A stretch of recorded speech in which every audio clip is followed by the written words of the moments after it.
So in 2023, it will be, for us, a year of recovery.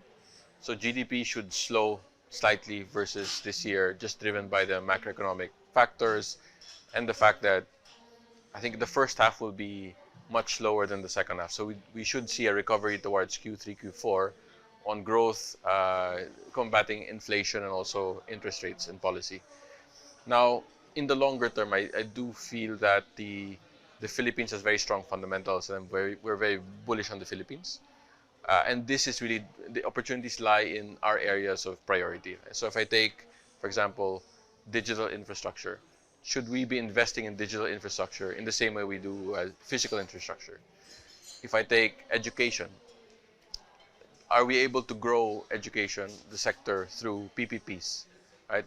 And same way as healthcare, in the way that other countries have done. What's the role of the private sector in putting in that investment and putting in the expertise?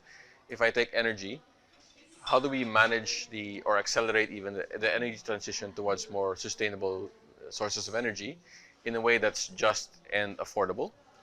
If I take also jobs, what are the jobs that the Philippines, where we can be globally competitive, and how do we start building those capabilities now?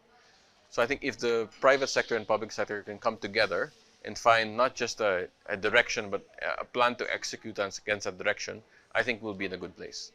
I think that and beyond. I think the decisions we make now are not just from one administration to the other, but really setting ourselves up as a country moving forward. And what do we want to build and what do we want to stand for? I know. I think that's good. I think the government is perhaps anticipating a slowdown. I mean, this year we also had an election year.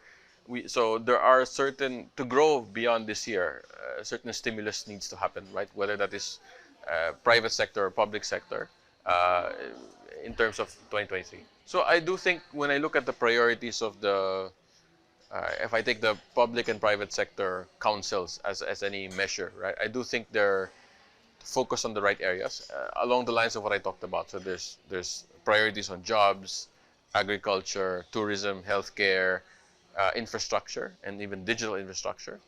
And these are the forums I think that will make a big difference in terms of really aligning the public and private sector, not just interests, but priorities moving forward, right? So that closer collaboration, I think, will be very helpful for us in this administration.